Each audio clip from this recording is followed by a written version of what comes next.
As Steve took the microphone, the banquet hall fell into a flurry of hushed whispers. Nancy had hardly ever seen him without his uncle nearby, and freed by Jonathan's imposing presence, Steve showed a whole new kind of confidence. Good morning, NYU. As an alumni of this incredible institution, I'm thrilled to be here on behalf of my uncle Jonathan and the entire team at Davis Group. I also think I speak for everyone in the room when I say how terrified I am that Miss Miller is apparently better at her hobby than I am at my full-time job. When Steve finally finished speaking, the room was electrified. He took 2 large bouquets and presented them to both Nancy and Emma before shaking their hands. His voice suddenly returned to its usual icy tone. I wish both of you the best of luck for the competition. Emma offered a polite smile. Thank you, Mr. Davis. Nancy smiled and echoed Emma's words. But when Steve shook her hand, he leaned in imperceptibly and whispered in her ear, You never cease to amaze me. As Steve descended the stage, he remembered Jonathan was still on the call and hurried out of the auditorium.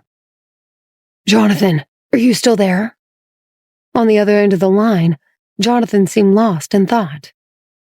Yes, I'm still here. I'm going to hand you over to Xavier to explain the settlement today. We're going to have to move fast on this one. As Xavier discussed the project with Steve, Jonathan gazed out of the window at the city below, haunted by the memories that Maria's music had invoked. He recalled that before he lost his temper and ended things with her the week before, he had planned to tell her about Nancy, the woman he had once loved, and who Maria so often reminded him of. Nancy's sudden death had left him in an existential daze, and for years, he had struggled to reconcile the depth of his feelings with the tragedy of her passing. In the 3 years since, he felt he had come to embody an old saying, a bent flower can straighten, but a broken one cannot.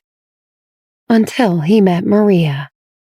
Initially, he believed he was attracted to her because of her similarities to Nancy, but the day he saw her crawl out from under a broken car, hands covered in grease, grinning from ear to ear, he suddenly saw the full kaleidoscope of who Maria was, and it was arresting.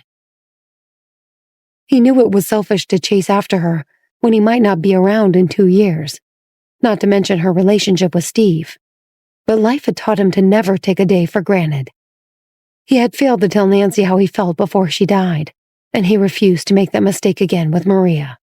But he also had a tendency to push too hard and to demand too much. These were the exact attributes that had made him so successful at such a young age, but they could also make him seem impatient and inconsiderate with other people. He had been unable to control his jealousy with Maria and demanded she break things off with Steve before she was ready. If he had just taken his time, he was sure she would come to love him the way he loved her. Instead, he had pushed her over the edge. He knew she didn't like him anymore. She might even hate him, and Jonathan was fiercely proud. If she didn't love him, he refused to grovel for her affection. As Nancy exited the auditorium, she saw Steve wrap up a phone call when he was suddenly mobbed by a group of girls. She stood back and watched as he was pelted with compliments and selfie requests. Mr. Davis, can I get a photo with you? Hey, Steve. Is it all right if I call you Steve? I'd love it if you'd sign my textbook. Forget your textbook. He can sign any part of me he wants. I can't play the piano, but I have 2 other things your girlfriend doesn't. Cameras flashed everywhere, and Steve attempted to play along, but Nancy could tell he was getting frustrated under the avalanche of selfies and aggressive physical contact. Worried he might lose his temper any second, Nancy sighed and stepped in. I'll help with the photo. Everyone just gather around and stand still.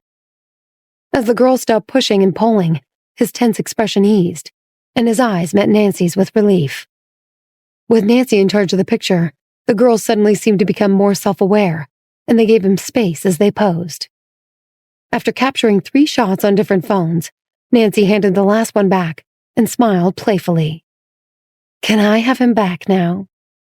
The crowd murmured with embarrassment. We didn't mean anything by it. Yeah, we know he's your boyfriend. Will you please tell me what his apartment is like?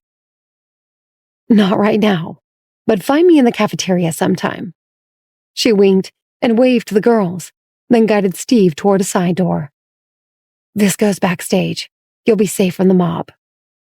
Steve glanced at Nancy. "Thanks." Nancy continued to hold the door for him, but he paused like he wanted to say something else. Nancy narrowed her eyes. "Something wrong?" "No, just good job today. It was nice." He didn't smile, but Nancy thought she picked up on a twinge of pride in his voice, and it made her smile. As the door shut behind him, she considered that Steve might not be the complete and utter fool she had always thought. With her trip to Houston approaching, Nancy turned her attention to preparations. On Friday, she finished her lab work early, returned to her dorm, and set about packing. She built a padded box, specifically for the rebuilt Zara, and whispered as she sealed it shut. "Sit tight, Zara. It's time for you to meet your maker." 6 hours later, Nancy arrived in Houston. As she searched for Henry on the bustling concourse, she suddenly heard him call out to her. "Sis, over here!" Henry came running, his backpack and baseball cap oozing youthful energy. "I know that beautiful face anywhere." Nancy smirked. "Flattering women now, are we? Does somebody have a little girlfriend?" "No way!" Henry blushed. "Besides, why would I want to hang out with other girls when I can hang out with you?" "Well, you better tell me if you meet someone special. And don't fall in love too easily. Take it from me." Laughter filled the air as Nancy and Henry left the airport and headed to their hotel. Henry's infectious cheeriness eased Nancy's nerves, and she realized she felt truly calm for the first time in weeks. That night, she struggled to sleep as she imagined what she might say to Jacob the next day. She wanted to tell him everything, to sweep him into a huge hug, kiss him on his dusty blonde head, and never let go, but she knew she couldn't. Stark would have his men with Jacob, and even though they would never suspect Maria, she knew she had to be extremely careful about what she said. The next morning, Nancy and Henry arrived at the exhibition hall just as it was opening its doors to a crowd of eager fans. It was a small space with only 2 halls, but they were packed with booths for comic book artists, performers, writers, and collectors. Nancy had never experienced an event like this before and was blown away by the artistry and craftsmanship. As she admired a booth full of vibrant paintings, a sudden commotion erupted at the entrance. Glancing up, Nancy's heart skipped a beat as she recognized the young man everyone was clamoring to speak to. A boy she had known since childhood, who she hadn't seen in 3 years, was right now in front of her. Jacob waved his way through the crowd, and Nancy noticed that his expression remained utterly neutral, that his tall, slender frame and hauntingly pale complexion suggested wisdom, and perhaps suffering, well beyond his years.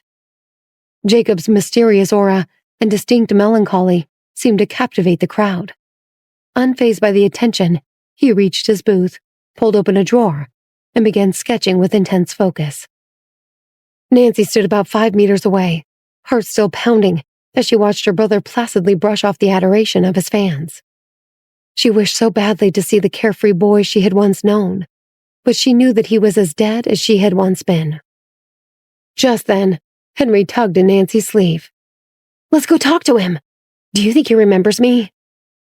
Nancy's voice caught in her throat, and she was fighting back tears, so she simply nodded and followed along. As Henry pushed through the crowd, Nancy heard fans greeting her brother. "You're Sandy? I can't believe you're so young." "I have a frame drawing of yours hanging above my bed. Can I get a picture?" "Show me what you're working on. Is it for sale?" "I can't believe a 15-year-old can write so beautifully about sadness." Henry's excitement bubbled over as he and Nancy reached the front. "Hey, Sandy. Remember me? We took a photo in New York. I've read all your comics." Without changing his expression, Jacob glanced at him, nodded, and returned to his sketch. Undeterred, Henry pressed on. "My sister loves your work too. She brought your Zara figurine and came today just to meet you." When he heard the word sister, Jacob's brush hesitated, but he resumed drawing without looking up.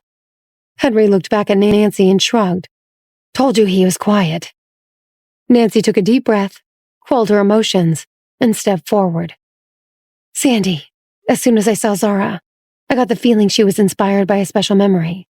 Am I right?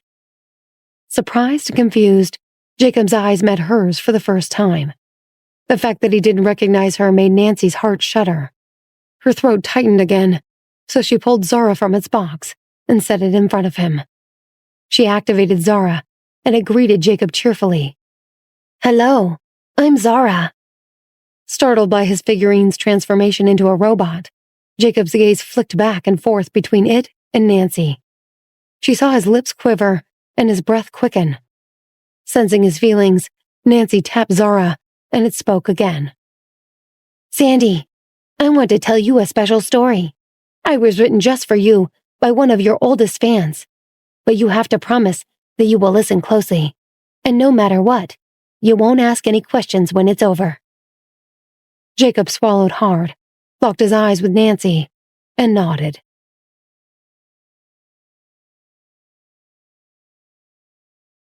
Nancy watched Jacob's face closely as Zara began its story. One day, a brother and sister named Paige and George went skiing together. As they wove through the forest, Paige confided in George about a deep, mysterious cave in the snow, a place teeming with hidden secrets. Jacob's hand clenched around his pencil and drew a jagged curve on the paper. Zara's story was clearly connected with him, but his face remained a mask of stoicism, his gaze toward Zara cool and detached. Zara continued, its tone heightening. Determined to explore the cave, George found a rock and threw it inside, listening for a sound from the bottom. Seeing George get so close to the cave, Paige warned that the snow around it was dangerously unstable, and if he fell in, he might never come back. Determined to learn what was at the bottom of the cave, Paige tied a rope to the tree and began to slowly lower herself inside.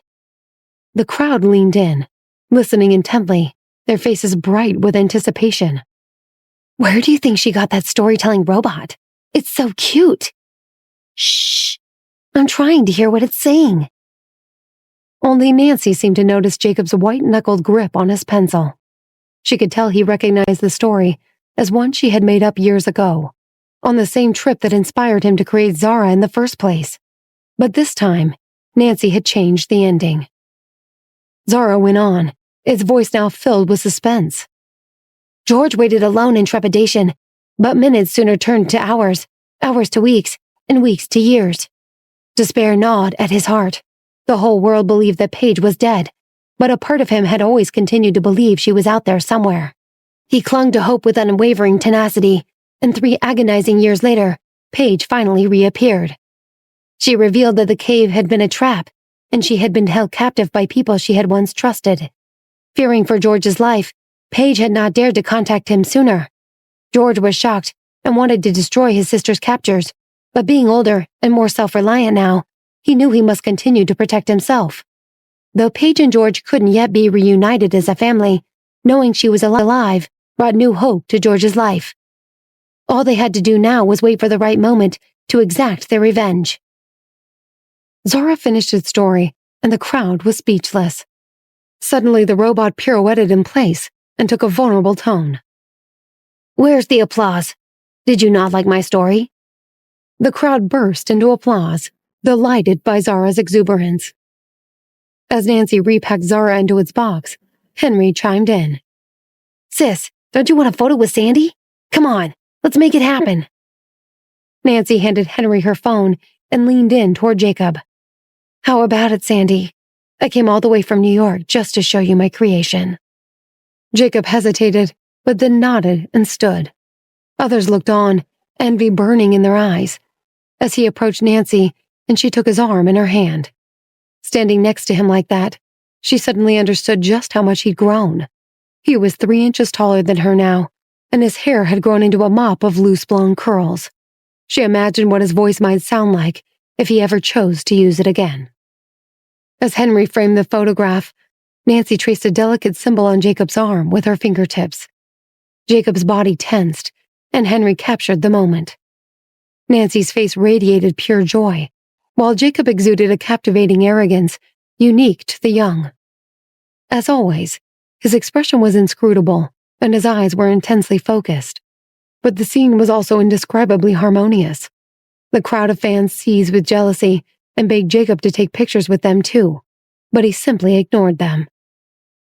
Releasing Jacob's arm, Nancy spoke with a sense of urgency. I don't visit Houston often, so do you have any advice on what I should see? Jacob nodded and quickly scribbled a few lines on a slip of paper. Nancy examined it and smiled. I'll visit all these places tomorrow in the order you wrote them down. Suddenly, Henry interjected. Nice! We get to stay another day? I'll call Dad and tell him the band trip got extended. Nancy scoffed. Oh, no, you won't. You're flying back this afternoon like we planned. You can decide when to skip classes once you get to college. Henry groaned and rolled his eyes. Fine, but you have to buy me this figurine then. He grabbed one off Sandy's booth and held it toward Nancy. When did this turn into a negotiation? Please? Fine, it's a deal. But you drive a hard bargain, kid. Nancy winked at Henry and paid Sandy's assistant for the figurine. The assistant eyed her skeptically, but Nancy just smiled back. She was certain this was one of Stark's men, and she took great pleasure in having pulled one over on him. After lunch, Nancy put Henry in a cab to the airport and went back to the exhibition hall. She didn't dare speak to Jacob again, but she was happy to watch him work from a distance, still trying to square the contemplative young man before her with the carefree brother she'd grown up with. When the hall was finally about to close, Jacob's assistant whisked him away, and Nancy departed with a heavy heart. As she walked back to her hotel, she felt overwhelmed with gratitude, but more alone than ever. Meanwhile, in the Johnson family mansion, Stark leisurely sipped his tea while scrutinizing Jacob's work. You've become quite the artist, Jacob. I've taken the liberty of enrolling you at the prestigious Houston Arts Academy, and you'll be able to start there as soon as this semester is over. Jacob nodded politely. Stark's mouth curled up into a sly grin. Word has it you met a charming young lady at the exhibition today. Did you manage to snap a picture with her? Jacob's heart pounded, but he carefully masked his emotion and shook his head no. Stark patted his hair affectionately. It's all well and good to make friends, but always remember to guard your true identity. No one but family can be trusted in this world, and given your unique position, it would be a tragedy if someone exploited you. Jacob nodded once more, his eyes cool and composed. Stark eyed him for a moment. I'm free this weekend. How about we go pay our respects to Mom and Dad? Jacob's heart tightened. Seeing them with Stark felt like blasphemy now. He quickly jotted down on a piece of paper. Can I stay home? I want to work on my art. You truly are your sister's brother. Coaxing her out of the lab was a Herculean task. Very well, another time. He scrutinized Jacob a little longer before turning on his heels and departing. In the now empty room, Jacob slowly unclenched his hands and looked down at them. They were trembling and damp with cold sweat. The following morning, Nancy visited the first location on Jacob's list, an enigmatic art installation called the Astrological Time Tower. She knew he'd written these places down because they held a special meaning for him, and she was determined to experience it through his eyes. Moreover, even though she was all but certain that Jacob wouldn't be allowed to leave the house without being followed, she still held out hope that she might run into him. As the sun arced across the sky, Nancy ventured to each scenic spot Jacob had suggested. Each was more beautiful than the last, but she felt his absence the entire time. The last stop on his list was a holiday market, and as Nancy approached it, her eyes welled with tears. There were snow machines blanketing the square with delicate flakes, and a string quartet playing classical music. Once again, Jacob had taken their story and brought it to life. At the very same moment, a sleek black car turned a corner near the market. The front window rolled down, and it was none other than Jack, Jonathan's personal assistant. Are you seeing this, boss? Who ever heard of snow in Houston? Jonathan's eyes snapped up from the document he was reading, and he glanced out the window. He grunted in agreement with Jack, but just as his eyes drifted back to his work, he did a double take. His pupils shrank, and he shut the folder in his lap. "Stop the car." "We don't have time, boss. We're supposed to meet our source inside the Franklin Group in 15 minutes. "I said stop the car." Jack looked baffled, but swerved into a spot on the side of the street. "If you see something you want, just tell me, and I'll come back for it tomorrow." "It won't be here tomorrow." Grabbing only his phone, Jonathan opened the door and stepped out onto the sidewalk. "Do you want me to come with you? We could try to reschedule, but no, just go to the meeting and take notes. I'll see you at the hotel tomorrow to review them." Without looking back, Jonathan walked quickly towards the snow. As he arrived on the edge of the market, he suddenly stopped. A soft grin spread across his ordinarily stoic face. He hadn't been seeing things. It really was Maria. Jonathan's heart raced. He wanted to approach her, but he still wasn't sure how she would react. As he debated what to do, he realized he had never seen her like this before.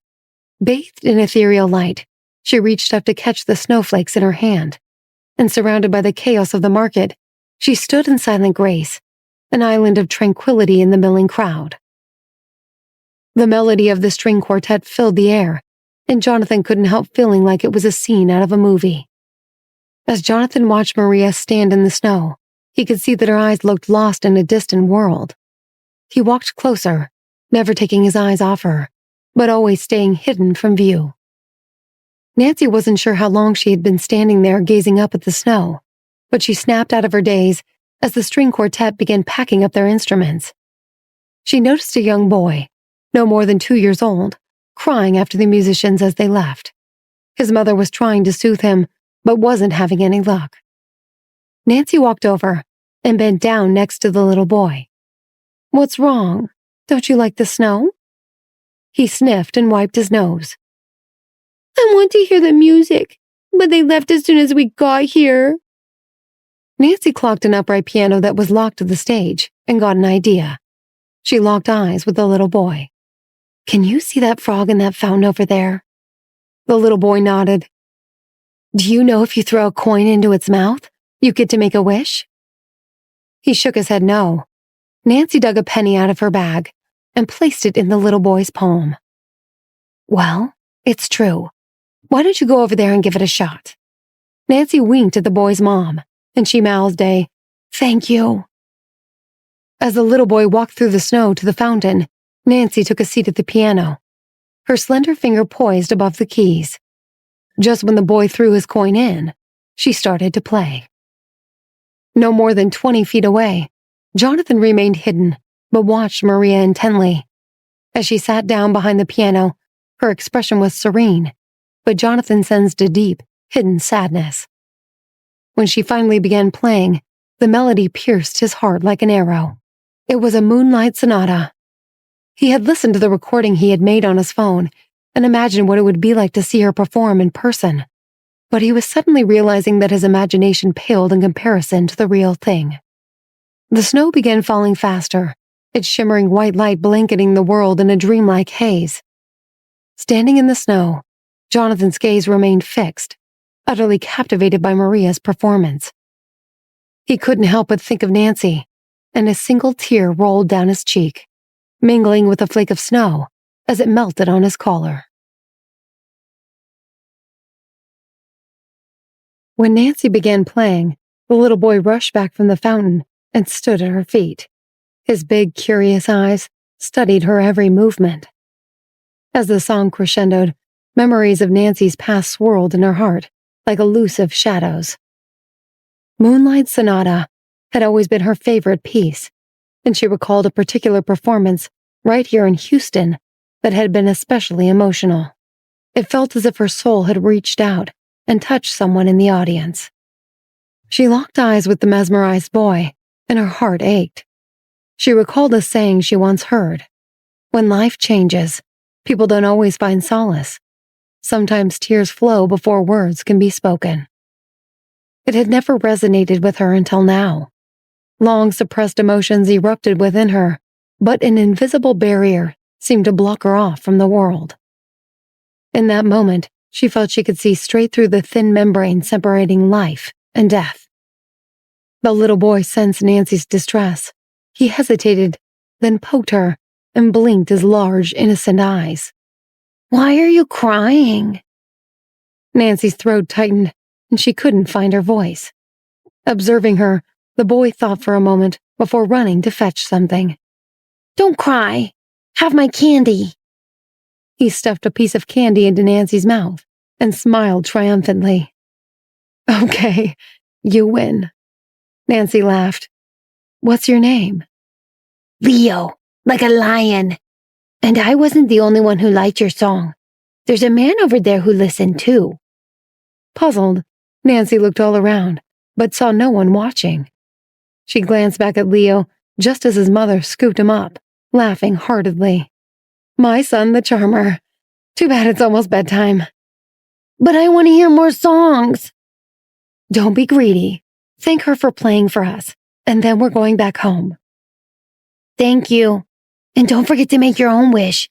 That fountain really is magic." Nancy wiped away her tears and waved goodbye. She walked over to the magic fountain and fished another coin from her bag. She looked into the toad's big mouth and laughed that she was about to do this at all.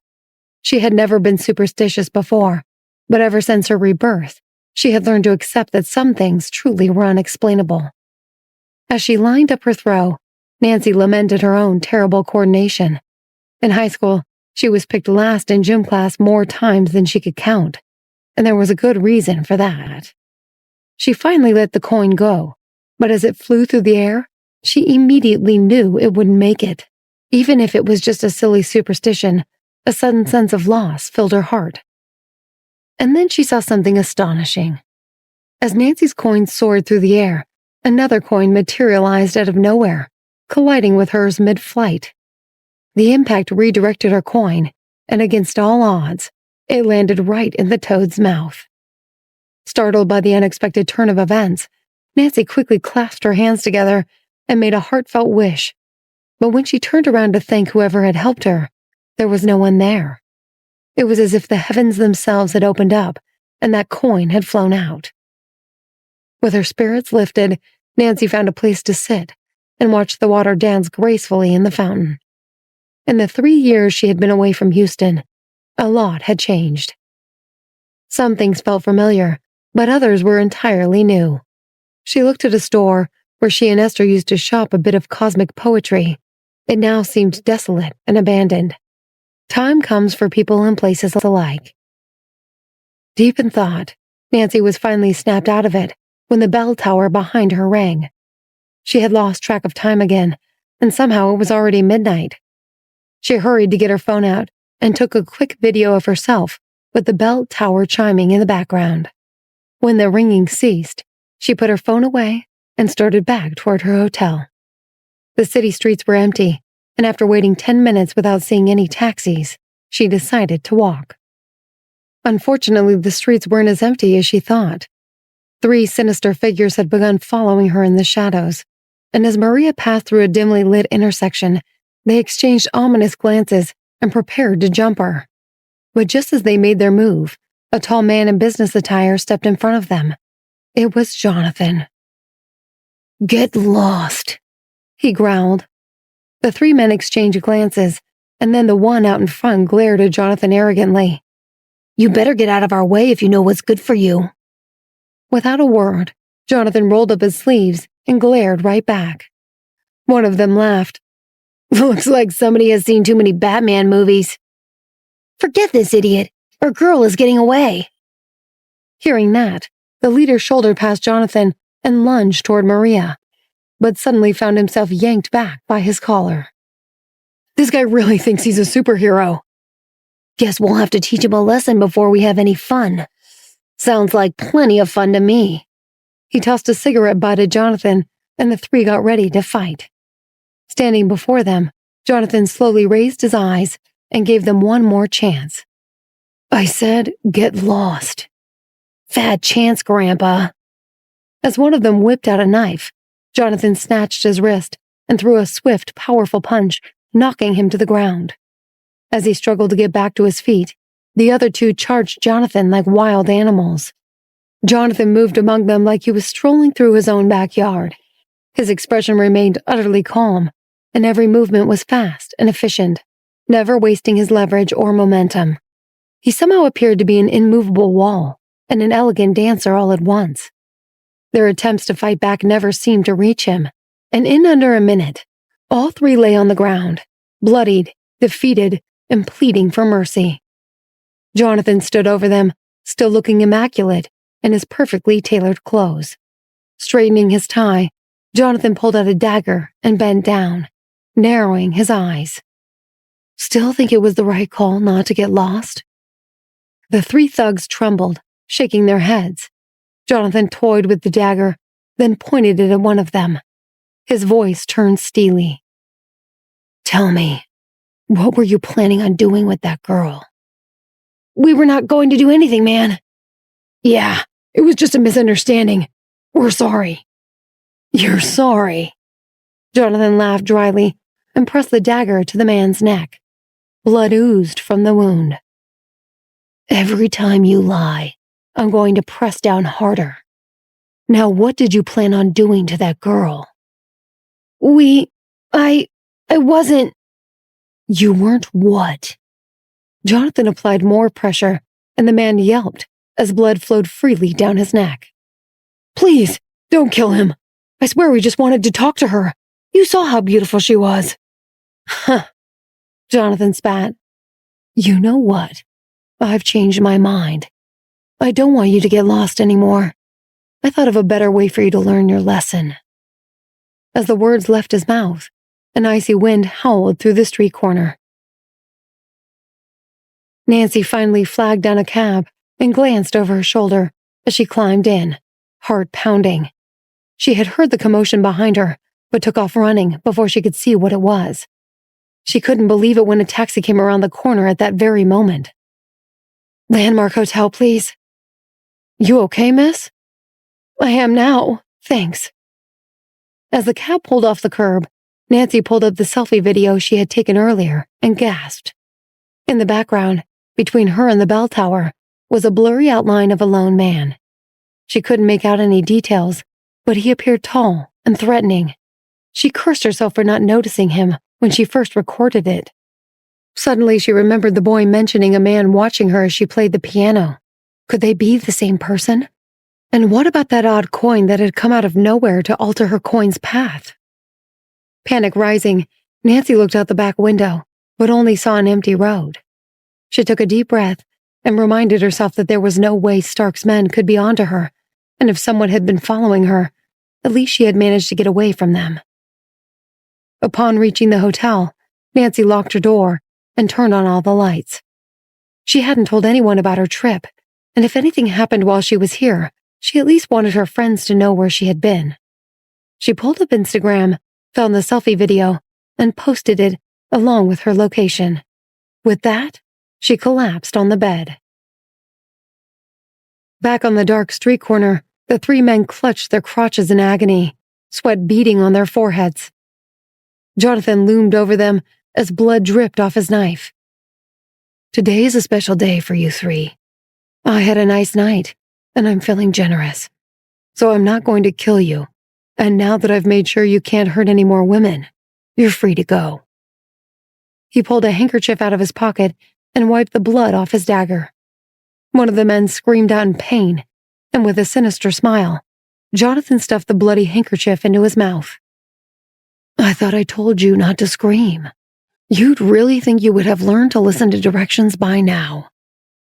And with that, he slammed the man's head into the pavement and knocked him out cold. Jonathan walked to the nearest convenience store, adrenaline still pumping. He bought mineral water and wet wipes and found a dark alley where he methodically cleaned his hands, using the knife to scrape the dried blood out from under his fingernails. As he climbed in a cab to go back to his hotel, he opened his phone and his eyes suddenly got big. He was looking at Maria's Instagram post. "Take me to the Landmark Hotel, please." Back in her room, Nancy had finally managed to calm down and pull herself a bath. As she sank into the warm water, relief instantaneously washed over her. Her mind drifted back to Jacob. She was certain he had understood her message. and she hoped that it had given him a reason to believe his life was worth living. At the very least, because Stark needed him alive until his 18th birthday, Nancy knew he wouldn't be in immediate danger. Her mind raced as she imagined what revenge on Stark would look like, what it would feel like. She imagined sinking a dagger into his chest, hearing it rip through his heart and lungs, and watching the life drain from his eyes. She thought of the man who attacked her in the alley, and was proud that she had been able to kill when the situation demanded it. She had spent so much of her time since her rebirth, running away from threats, looking over her shoulder, always fearing the worst. But she recognized now that she had also gotten stronger, mentally and physically. There was still plenty of work to do, and much of it would be dangerous, but she finally felt certain that when it came time to bury the knife and twist it, she would do it without hesitating.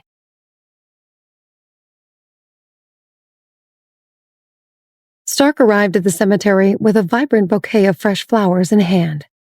Time seemed to stand still as he sat vigil in front of his parents' grave, and in the near distance, a group of reporters took photos of him.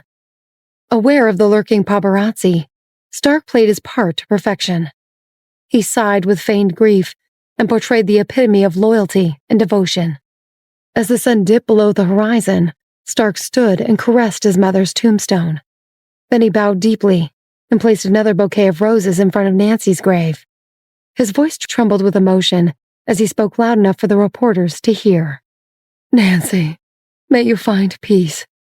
I'll live well for you, watch your little brother grow, and witness the driveless car you longed for on the roads." He pressed a tender kiss upon the tombstone before turning to leave, while the relentless reporters continued to snap away. Meanwhile, Nancy had arrived at her old alma mater, Houston University. Though the surroundings were familiar, she noticed the library had been renovated and the cafeteria was adorned with a fresh coat of paint. As she strolled through the campus and reminisced about her time there, she suddenly stopped short.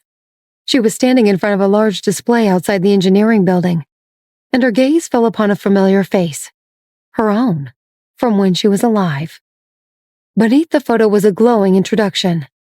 Nancy Johnson, a shining star from Houston University's Advanced AI department, took the U.S. Robotic Olympiad by storm in her third year. She clinched first place in the group competition and an impressive second place in the individual contest. A torrent of emotions engulfed her as she read the heartfelt tribute to her past accomplishments. Just then, a man's voice broke the silence. Nancy really was one of a kind. She was my top student and a dear friend. Nancy immediately recognized the voice. It was her former mentor, Professor Benedict. As she turned to look at him, it took all her self-control not to scream out in joy and wrap him in a hug. She vividly remembered how, 3 years ago, she and her lab mates had planned an elaborate surprise for Professor Benedict's birthday. Unfortunately, fate intervened, and they never had the chance. She hoped they still had the party without her. Now, as she faced him again, she couldn't help feeling a twinge of sadness. The unyielding wall between life and death made them strangers, even though fate had brought them face to face. Standing before her former professor, Nancy could no longer playfully address him as Mr. Ben, like she once did. In his 40s, Professor Benedict was dressed simply and exuded intelligence and modesty. He seemed to notice Nancy's tangled emotions and threw a line.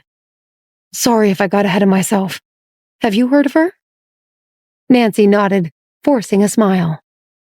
"Yes, I've heard of her. Hard not to after what happened to her family." Benedict sighed.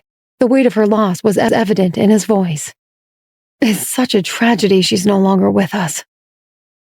Overcoming this sadness, he began to turn away. At that moment, Nancy couldn't help but call out to him. "Professor Benedict!"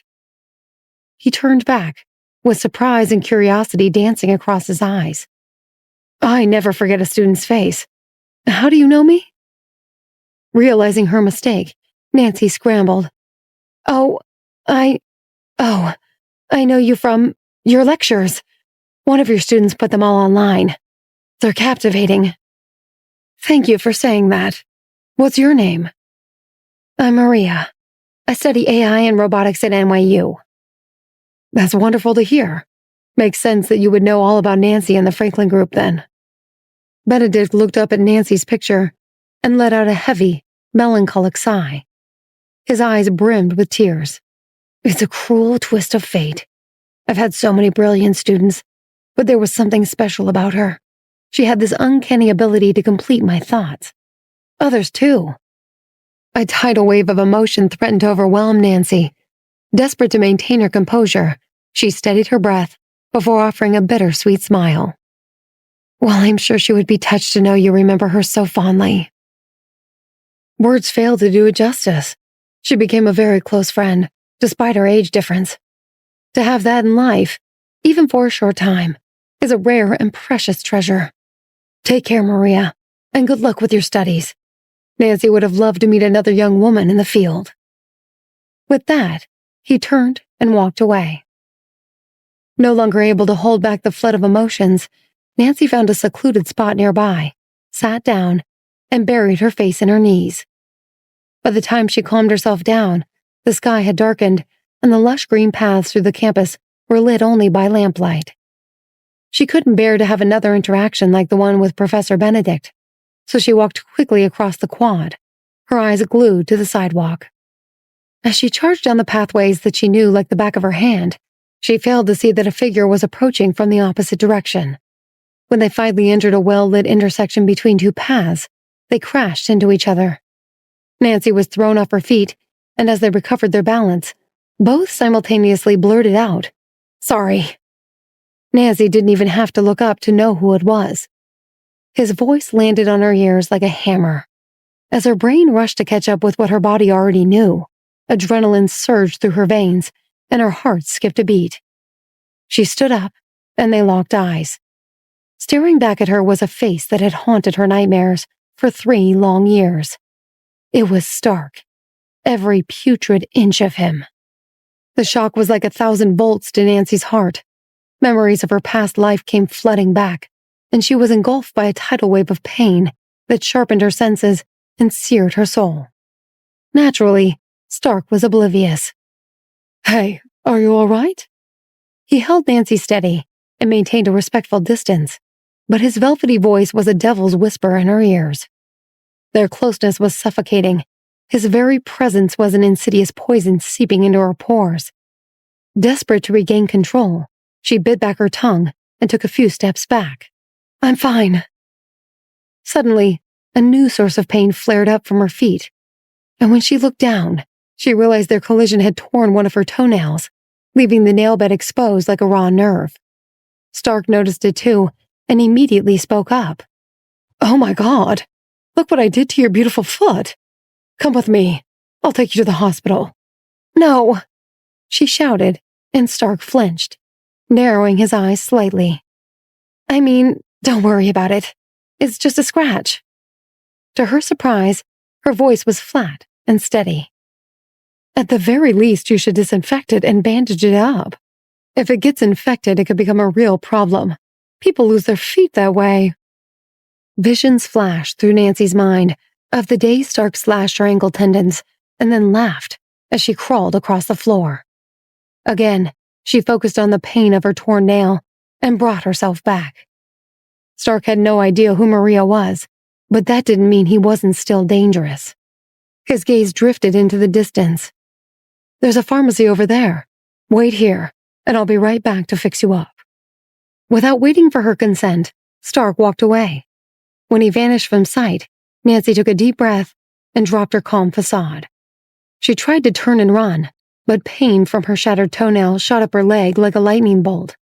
Her whole body trembled, and she sat down on the bench to regain her composure. Before she could get back to her feet, Stark returned with alcohol wipes, gauze, and medical tape. As he bent down to tend to her injury, Nancy snapped, "I'll do it." He leaned back and looked her in the eyes, and she smiled shyly. "Seriously, you've done enough. I'll be on my way in no time." Stark appeared uneasy, but respected her wishes. He handed over the supplies and waited until she had disinfected and bandaged her toe before finally standing up straight. "Sorry again. Say, I never got your name. Nancy swallowed hard. It's Maria, and everything's fine. I'll just head back to my dorm now. She spoke the words, but her feet remained rooted in place. She would never turn her back on him again, even if he didn't know who she really was. Stark flashed a disarming smile. I'll go first then. Good night, Maria. With that, he continued down the path and disappeared from Nancy's vision. She let out a deep breath, as if she had been holding it since the moment she heard his voice. She marveled at how she was capable of such a convincing performance. Confronting her greatest fear, she had managed to remain utterly calm and anonymous. Now that he was gone, her defenses began to crumble, and the suppressed pain surged through her body. She stood up from the bench, desperate to get as far away from him as possible. She stumbled forward, but her vision blurred as her pain mixed in with her helplessness and shame. She hated herself for not pulling her knife out and ramming it into his gut then and there. She staggered and hung onto a light pole, gasping for breath. At that exact moment, Jonathan turned the corner behind her. He had spent last night in the room next to her and intended to look after her again today. But he lost her earlier in the afternoon when he had to take a call. As he caught sight of her leaning against the light pole, his frantic steps slowed. He rarely hesitated when making decisions, but today he couldn't stop wondering whether he should let Maria go once and for all. If he took the initiative now, he would be opening himself up to feelings that he knew he couldn't control, to a future that was utterly uncertain. The hatred in her eyes the last time they saw each other had burned itself into his mind. Could a person ever come back from that? Did she even want to? He knew he loved her, but it was still just the beginning for them. If he retreated now, perhaps he could save them both a world of hurt. At that moment, Maria's body swayed. A passerby with a flashlight briefly illuminated her pale face for Jonathan to see clearly. And without another thought, his body took over. Jonathan crossed the distance in an instant and swept Maria into his arms, just as she began to fall. Her scent enveloped him, and she felt like a terrified rabbit in his arms. She struggled to break free, so he reassured her with the only words he could think to say. It's okay, Maria. It's me. Nancy slowly raised her eyes to meet Jonathan's piercing gaze. She felt as though she had lost all sense of time and place. He had called her Maria, not Nancy. Her face wasn't disfigured, and her body was whole, but what was Jonathan doing there in the first place? The warmth emanating from him seeped into her skin and drove away the bone-chilling cold that had consumed her heart. Maria, what's wrong? Are you hurt? She couldn't summon words, so she shook her head. In truth, she was badly wounded, but not in the way she could ever explain to him. As her body warmed, her emotions began to calm, and though she hated to admit it, Jonathan's presence brought her comfort. She knew she would have to face Stark again in the future, and that meant conquering her traumatic memories.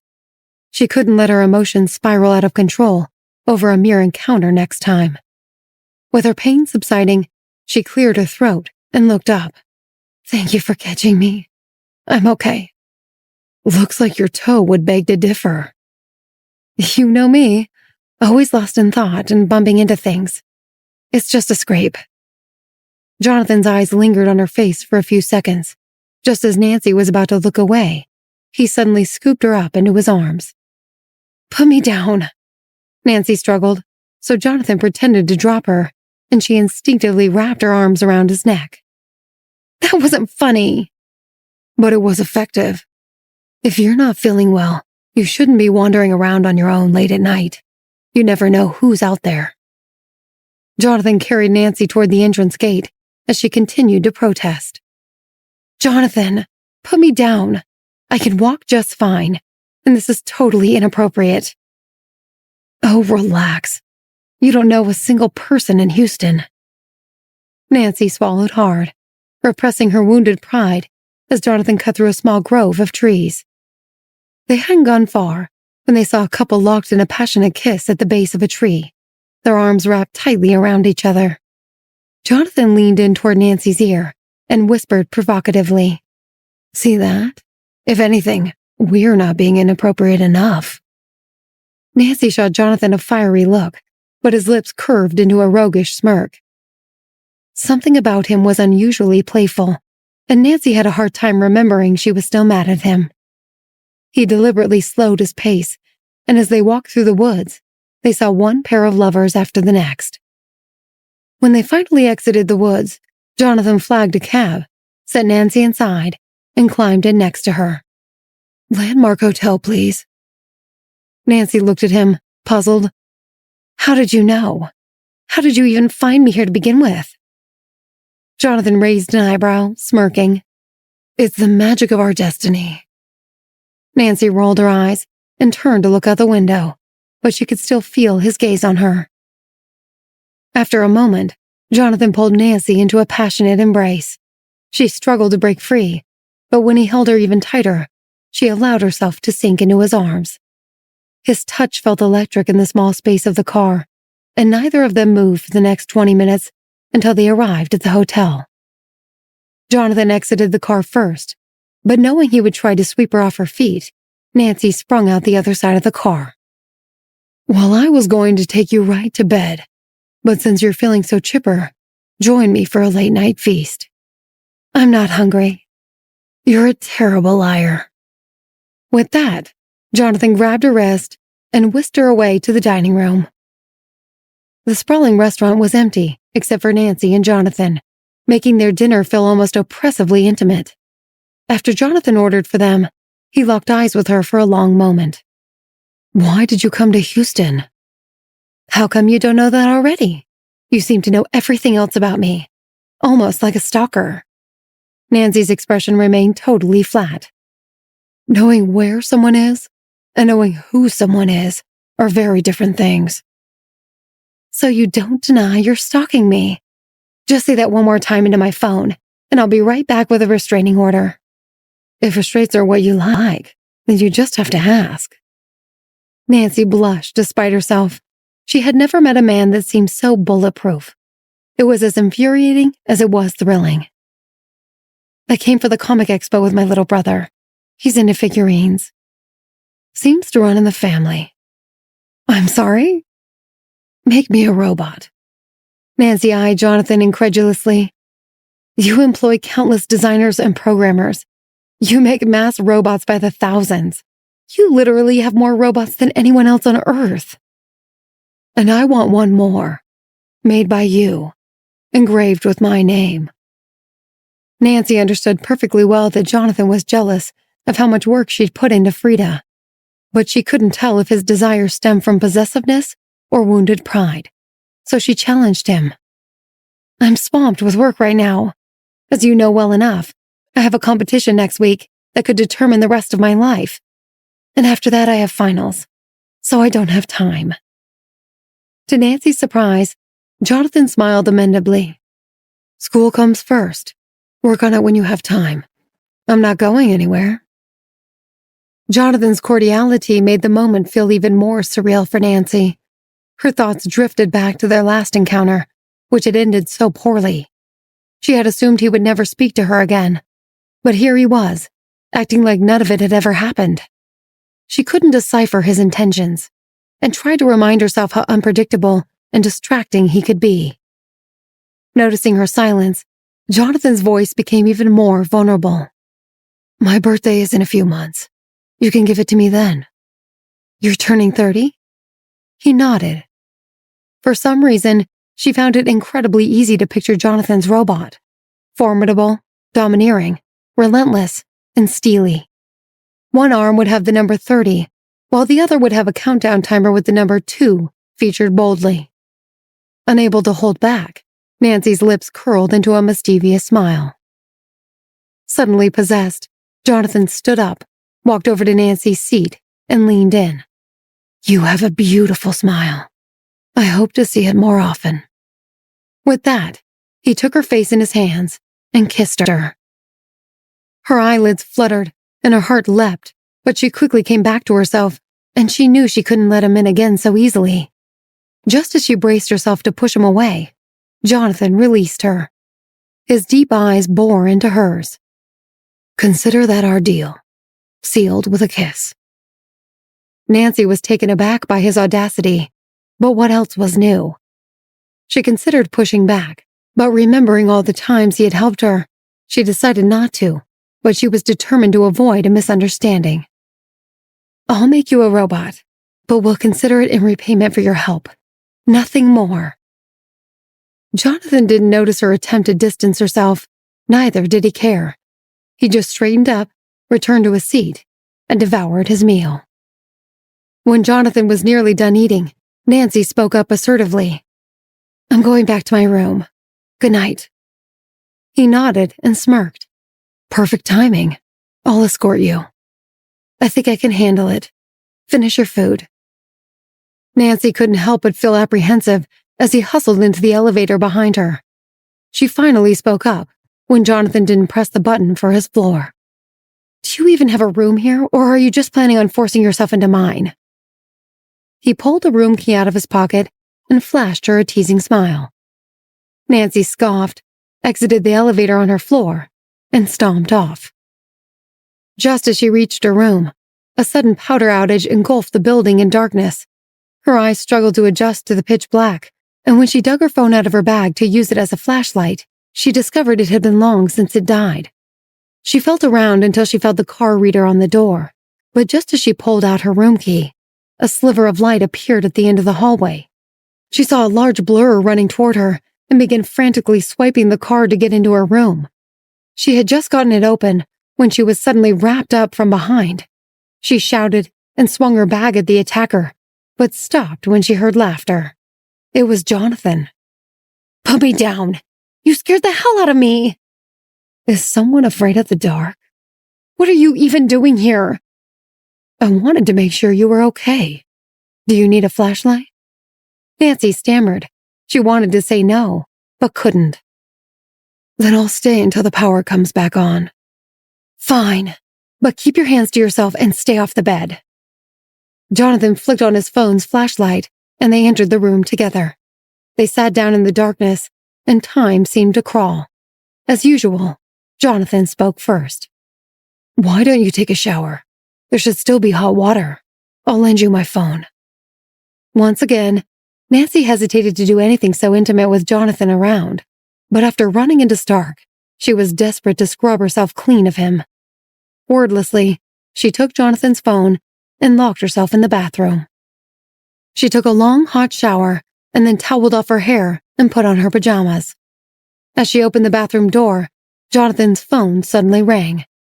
She grabbed it and hurried out, but as she reached the door, she slipped in a puddle of water and fell hard on the tile floor.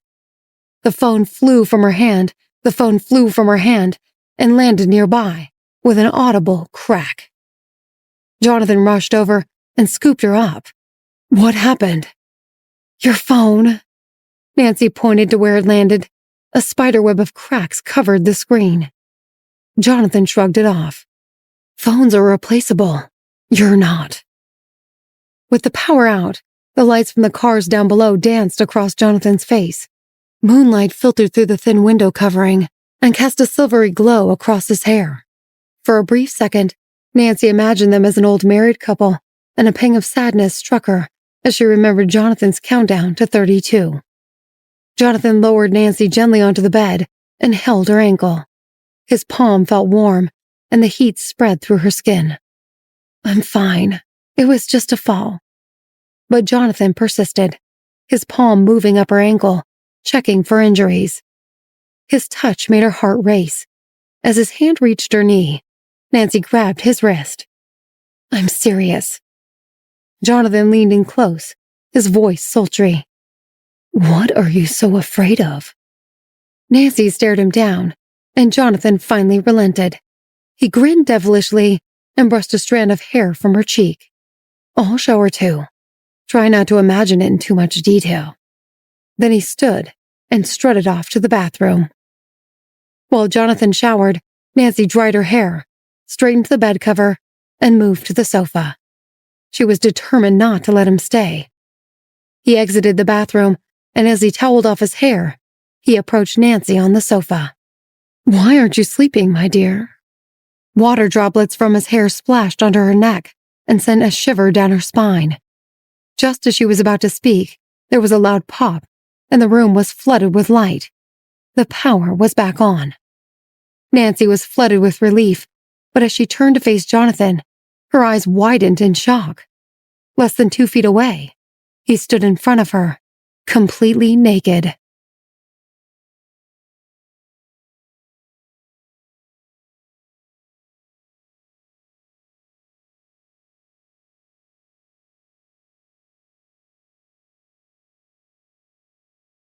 Nancy's mind went blank at the sight of Jonathan's naked body. Then, as if fireworks had exploded within her, she leapt to her feet and scrambled away, tripping over a coffee table in the process. Just as she tumbled to the floor, Jonathan snatched her waist and pulled her into his arms. Nancy's pupils tightened and all her senses went into overdrive. Despite the layer of clothing between them, she felt the distinct outlines of his muscles. The heat and power emanating from beneath his skin made her feel weightless and fragile. His chiseled face bore a taunting smile, and his piercing eyes locked onto her. "Maria, why do you keep falling?" His voice dripped with amusement. Regaining her senses, Nancy suddenly grew indignant. "Let go of me! And why are you wearing clothes?" "I thought the power would stay off and you wouldn't notice." "And what's your excuse now?" "You want me to change clothes and hold you up at the same time?" Nancy scowled, and Jonathan's lips curled into a mischievous smile. "All right, we'll do it your way. Can you stand on your own?" "Yes!" Nancy snapped, and Jonathan let her go, then headed to the bathroom to get redressed. Nancy was furious that he seemed so unconcerned with her boundaries, but she couldn't stop her mind from replaying what she'd just seen. She had glimpsed parts of his body in the past, even seen him shirtless a time or two, but the full picture was even more knee-buckling than she'd imagined. His broad shoulders flowed seamlessly into his muscular chest and his chiseled abs. His waist was narrow, completing the powerful V-shape of his upper body, and his long, rugged legs looked as big around as Nancy's torso. If she didn't know better, she'd say he was flawless. Suddenly, she heard a sound from the bathroom, but she resisted turning around out of fear he was still naked. "What's taking so long? Are you dressed?" "In my finest birthday suit." His voice was light and playful. Nancy could hear him coming toward her, so she shut her eyes tight. Her voice was brimming with frustration. "How do you think your mother would feel if she saw how you're behaving?" "It's nothing she hasn't seen before. She gave birth to me after all." "Open your eyes. I want you to tell me your favorite part." Nancy could hear him right in front of her, so she reached out to push him away. But instead of his skin, she just felt a bathrobe. He was messing with her. She opened her eyes and glared at him. "You think you're so funny, don't you? Well, show's over. Time to go back to your room." Nancy snatched Jonathan's phone and thrust it into his hands. He took it, but in the same motion, he swept her off her feet. He carried her to the bed, laid her down, and climbed in beside her. She wanted to make him work harder for this, to make him suffer for the privilege, but she was so exhausted, and his strong arms were a welcome comfort. "Jonathan, what do you want?" He stared at her, and his expression grew serious. "I want you to be my girlfriend, Maria." Nancy locked eyes with him. "I already have a boyfriend." "Then dump him." He didn't speak the words like a command, but like it was the obvious, logical thing for her to do. He pulled her in and intertwined their bodies. His voice was unwavering and resolute. "I shouldn't have put you on the spot at that party. That was unfair of me. But deep down, I know you feel the same way I do. Steve doesn't care for you. Your relationship with him is a charade. I can give you everything he won't. Money, power, love, even the Davis family name." Nancy was thrown. She never expected such a blunt proposal. She had chosen Steve to begin with specifically because he was weak. He could be manipulated and exploited. And once Nancy was free from her father's machinations, She could leave him behind and focus on her own plans. But Jonathan was different. He presented countless benefits, but he also posed a tremendous risk. Her mind inevitably went to Stark, who spent 20 years with her family without raising a single suspicion. Nancy had known Jonathan only a few months, and just because he had helped her a few times didn't mean she could trust him. After everything she had endured, she thought she might have lost the ability to trust another, no less to date someone or fall in love. Without explaining herself, she spoke quietly. Steve may not be perfect, but loyalty is important to me. Regardless of whether he shares my feelings, I have a responsibility to try. I can't just run off at the first sign of trouble. Jonathan lay beside her, his probing eyes fixed on hers for a long beat. Then, without speaking, he switched off the bedside light.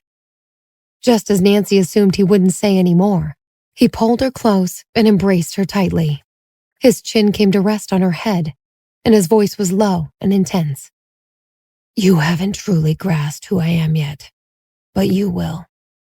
She looked up, intending to speak, but he pressed her head down. Don't move. This is perfect. Nancy went still. Wrapped in Jonathan's arms, her exhaustion quickly consumed her. Within minutes, she was asleep. That night, in her dream, Nancy found herself sprinting along an infinite road. Far away, Jacob and Esther pleaded for help, but she couldn't reach them. Suddenly, she collided with Stark, who said in a gentle yet chilling voice, Such wonderful news that you came back to life. I can't wait to kill you again. Nancy shuddered, and her eyes flew open. Her heart hammered in her chest as she gulped air, realizing it had only been a dream. Jonathan instinctively hugged her tighter. Nancy felt completely enveloped, and his steady, powerful heartbeat resonated with hers. Since her rebirth, nightmares had become commonplace, and seeing Stark in the flesh would undoubtedly lead to more. Before tonight, she would wake up alone, drink water, turn on all the lights, and seek solace in the silence. But now, with Jonathan's arms wrapped around her like a shield, she felt a deep sense of security she hadn't known since she was a child. Calm washed over her, and she slipped back into sleep. When Nancy woke again, her alarm was blaring, and morning had broken. She was still nestled in Jonathan's arms, but he seemed to have been awake for quite some time. As she stirred, their eyes locked. Good morning, Maria. She grunted in response and rolled over to check her phone. You're here on business, right? I'm heading back today. My flight is in 3 hours. There's nothing here that can't wait. I'll go back with you. Jonathan moved closer, his voice intense. Maria, do you know what I wanted to say to you last night? She narrowed her eyes. What? I didn't want to keep you up. I could tell you were exhausted. His gaze was piercing. I don't care what you think you owe Steve. You have to break up with him. Nancy frowned in confusion. That's not how this works. When you say jump, I don't say how high. I say buy yourself a trampoline. Jonathan didn't flinch. He was dead serious. I'll give you time, but before my birthday, I expect you to sever all ties with him. His voice was firm, his eyes darkening as he added, I would never harm you, but I will make Steve go away if I have to. Nancy gasped, disbelief washing over her. What are you saying? He's your nephew. Jonathan leaned in. That's why I'm giving you a few months. You and I both know it's for the best. You're just afraid to do what needs to be done. Nancy felt her body tense. She had actually begun to think that Jonathan had changed, but now she could see he hadn't. He was as selfish and domineering as ever, and she had no doubt he would follow through on his threat to Steve if she didn't break up with him. Jonathan placed a finger on her lips, his touch gentle yet firm. If we give this a real shot, and you decide you don't want to be with me, so be it. But I won't let a fake relationship with a man who hates you stand in the way of us trying. Life is too short. Perhaps radically so in my case. Nancy had had enough. She looked up at him with defiance. You may be able to tell everyone else in your life what to do, but you don't own me like you do them. I don't want anything from you. Not your name, not your money, not your power. I can get my own. Jonathan's eyes narrowed. His grip on her chin was firm. Then you've left me no choice. With that, he captured Nancy's lips in a searing kiss. His hand held the back of her head, while the other pressed her into his embrace. Her thoughts scattered to the wind as he held her so tightly she could barely draw a breath. When she finally surrendered to the feeling, the lack of oxygen made the powerful kiss that much more tantalizing. She could feel it in every nerve ending, and her dizzy brain lit up with pleasure. Suddenly, Jonathan released his grip. Nancy gasped for air and leaned against his chest, weak from head to toe. His eyes narrowed, and he smirked. Now you know what happens when you say things just to upset me. But I can't promise next time we'll be so gentle. Stay with me, Maria. I'll give you the world. As her mind swirled, Jonathan sprang to his feet and made a phone call. Jack, bring me a set of clean clothes. Jonathan's clothes were delivered within minutes, and by the time Nancy was done washing her face and brushing her teeth, he was almost fully dressed. He smiled and sauntered over to her. Maria, help me with my tie. Only if you want me to strangle you with it. Undaunted, Jonathan pushed in front of her. Here, I'll teach you. He placed the tie around his neck and took her hand. His fingers guided hers, showing her how to cross and thread the knot. As he finished, his lips grazed her fingertips, and she pulled away. I know how to tie a tie. Prove it. I want to know how good of a student you are. He undid the tie and handed it to her. She briefly considered ripping it in half, but decided against it. She had helped her dad with his tie 100 times. She could suck it up and do one more. She quickly tied it and yanked down on the knot. You're such a brilliant girl. You picked it up right away. I can only hope that when I teach you other things, you'll pick them up that quickly as well. Now, here's your reward. Jonathan grabbed her by the waist and kissed her hard again. But this time, she didn't fight it. As Nancy and Jonathan boarded their flight back to New York, she discovered he had upgraded her ticket so they could sit next to each other. As the flight leveled off, Nancy noticed a flight attendant feigning clumsiness so she could tumble into Jonathan's lap, or still longing glances at him. She scoffed at the flight attendant's childish infatuation, but when Jonathan passed her a glass of water, she suddenly found herself blushing. Something in the way the light accentuated the curve of his jaw had erased all her thoughts and replaced them with just one. Jonathan was, without question, the most beautiful man she had ever seen. An hour into the flight, the plane entered a thick band of gray clouds. The turbulence began as small wobbles and dips, but before long, the plane was shaking violently. After a particularly long drop sent Nancy's heart into her throat, the atmosphere on board shifted to dread. The next bone-rattling jolt sent overhead bins flying open and luggage raining down on people's heads as the plane plummeted once more. Paralyzed with fear, Nancy felt Jonathan's grip firm on her hand. His warm, strong grasp brought her unexpected comfort. But when oxygen masks suddenly dropped from above, Nancy couldn't help but wonder whether she was going to die. She reached for her mask with trembling hands, and her eyes instinctively sought Jonathan. He appeared utterly calm, and as he helped Nancy secure her mask, he whispered in her ear, Maria, hold my hand tightly and don't let go. I'll never leave your side. Despite the chaos around her, Nancy's racing heart seemed to slow.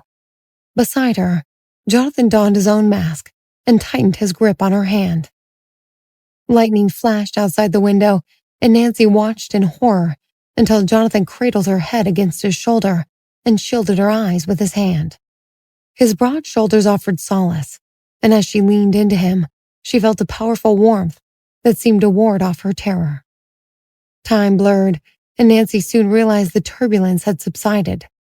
Outside the window, they had emerged from the ominous clouds, and their view was finally clear again. Passengers removed their oxygen masks and wept tears of joy. Nancy looked up at Jonathan, and he wiped the tears from her flushed cheeks. "We made it." Only then did Nancy realize she was still leaning on his shoulder. She quickly sat up and coughed awkwardly. "Is it just me, or does it seem like every time we're together something bad happens?" He frowned, then a roguish grin spread across his face. "And yet we've always come out unscathed. Even the gods agree we're a perfect match." They arrived back in New York safely, and over the next few days, Nancy buried herself in work to make up for lost time. She juggled lectures and lab work in a constant flow until the weekend finally arrived. On Saturday, Jonathan called. "Maria, Norman will pick you up at your dorm in 20 minutes. Dress for exercise." Excited to get off campus for the day, Nancy changed her clothes, ate a small breakfast, and went downstairs. Norman was already waiting and opened the back door for her when he saw her exit the building. "Mr. Davis asked me to take you to his fitness center. He'll join you there soon."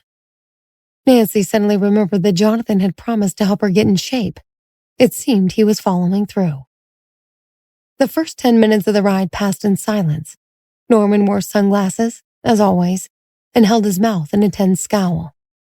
He was a man of few words, and Nancy did her best to respect that, so she was shocked when he unexpectedly spoke. "Yesterday was Kim's 25th birthday. Jonathan was out all night with her, so he might be late to your training session." Nancy narrowed her eyes. She had always gotten the impression that Norman didn't like the way she spoke to Jonathan, and now he was trying to make her feel like an afterthought. He had misjudged her. "It's no problem. I've gotten along fine without Jonathan for 20 years, so one more day won't kill me." Nancy smiled innocently, and she noticed Norman's frown deepened in the rear view. They spent the rest of the drive in silence. As soon as Nancy entered the gym, she was warmly greeted by the manager, who introduced her to their top trainer, Harry. He had a black belt in 4 different fighting disciplines, was an ex-Navy SEAL, and had trained a number of famous mixed martial artists. Maria was intimidated, but tried to not show it. "Good to meet you, Maria. Any friend of Jonathan's is a friend of mine. Today we'll start with basic defense techniques. And don't worry, jiu-jitsu is about leverage and technique, not raw strength. If you know what you're doing, you can take down a man twice your size."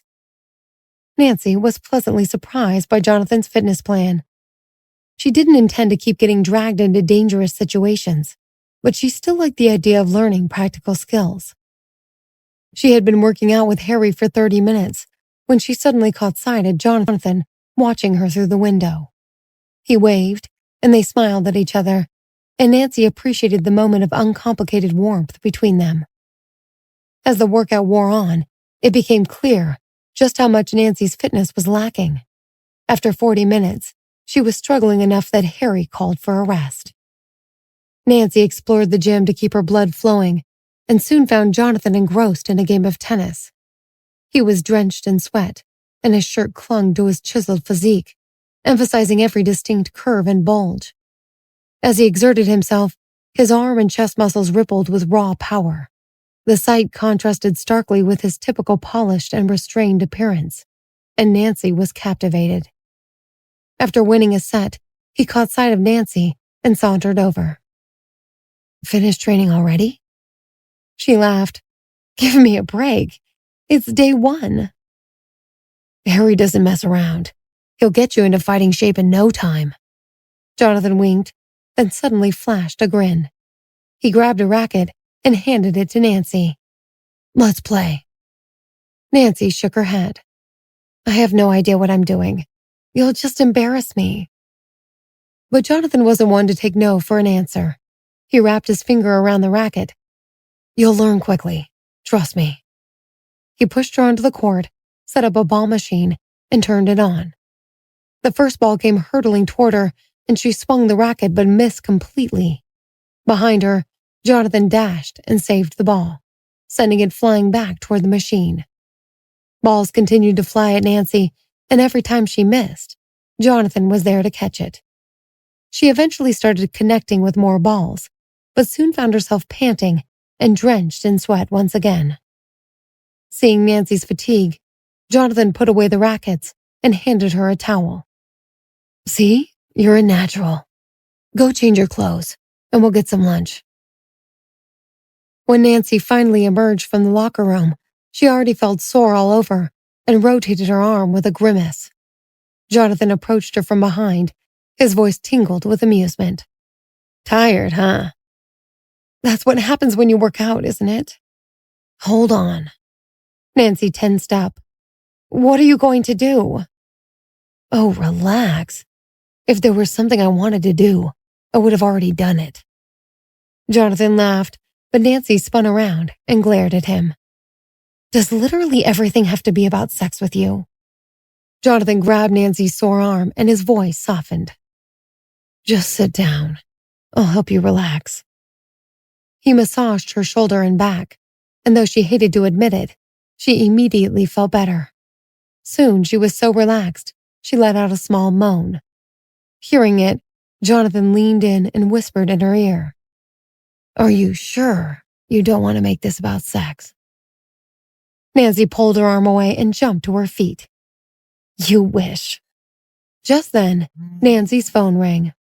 It was unlisted, and when she answered, she was greeted by a gentle voice. "Miss Miller, my name is Grace. I'm Mrs. Davis's housekeeper. The gardens in the backyard of the Hampton Villa are in full bloom. She asked me to invite you to enjoy them. Are you available tomorrow afternoon?" Nancy was taken aback. This was the first time Steve's mother, aka Jonathan's sister-in-law, had ever reached out to her. Looking at flowers with rich women didn't exactly sound like her idea of a good time, but things were already too complicated between her and the Davis family. She couldn't afford to make another bad impression. "Sure, I'm free all afternoon. What time should I be there?" "We'll send a driver to pick you up at noon. Ta-ta." When the call was over, Jonathan raised his eyebrow, and Nancy explained, still shocked. "Your sister-in-law invited me to admire her flowers. She does love that garden. Can't say I ever understood why." Nancy laughed, and Jonathan narrowed his eyes. "Tell me, Maria, do you think Sophia would rather be your sister-in-law or your mother-in-law?" She just rolled her eyes and walked off. As soon as Jonathan and Nancy got into the back seat of the car, she slumped down in her seat, looking exhausted. Jonathan grinned. "How long did you make it today? 45 minutes? That's not even long enough for one night of fun." Nancy huffed. "You know, the more you talk about it, the less I want it." "We'll see about that." As the car pulled out of the parking garage, Jonathan shot Nancy a conspiratorial grin. "I have top secret information for you to see."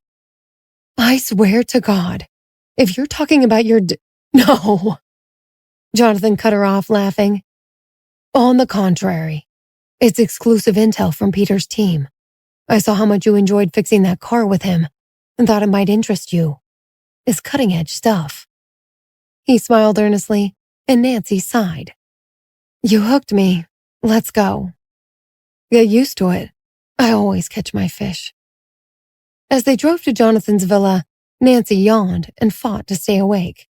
When her eyes suddenly opened again, she found herself resting on Jonathan's shoulder, an open file of documents in his lap.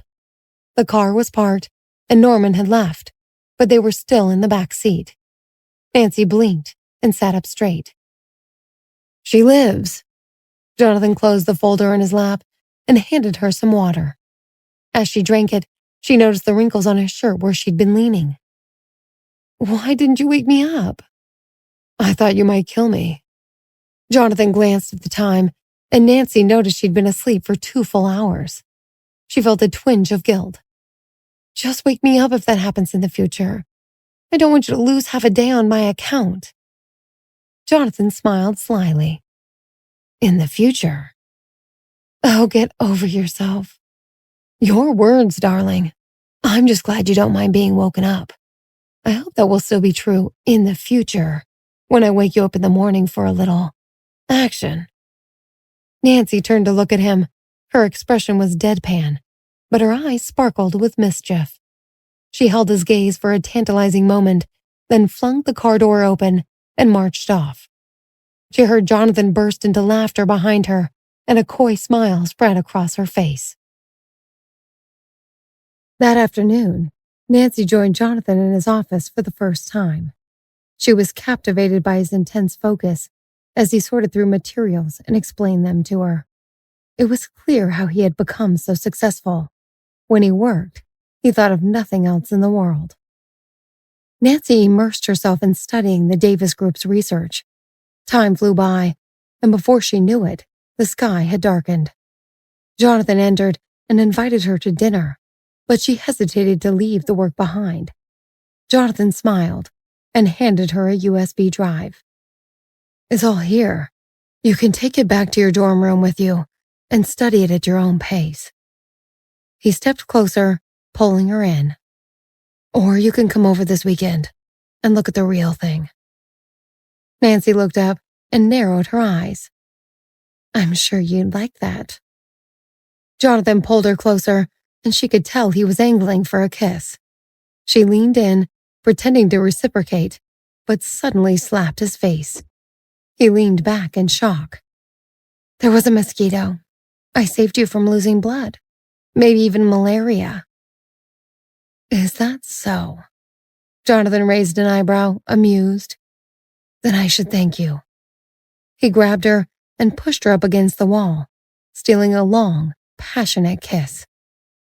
Suddenly, Norman walked in and interrupted them. Sir, I dealt with the matter you requested. There's no need to lay low anymore. Jonathan released Nancy and looked down at her with a mischievous grin. Excellent. Then we'll celebrate at the Diamond Club tonight. Nancy shook her head. I can't. I have too much schoolwork. It's just one night. Have I ever led you astray? Do you really want me to answer that? Norman, find Maria a dress for tonight. Norman gritted his teeth. Anything else, sir?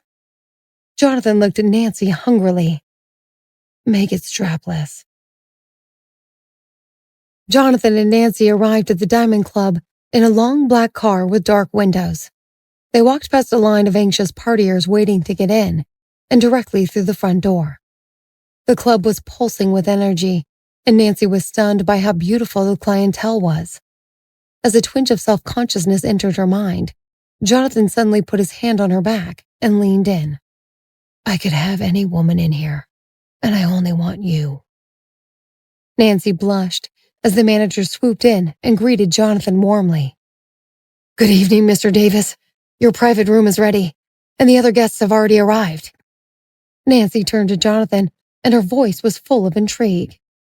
I take it you're a regular here? He glanced down at her, grinning. Do you mind? If so, I won't come back. I'm not your mom.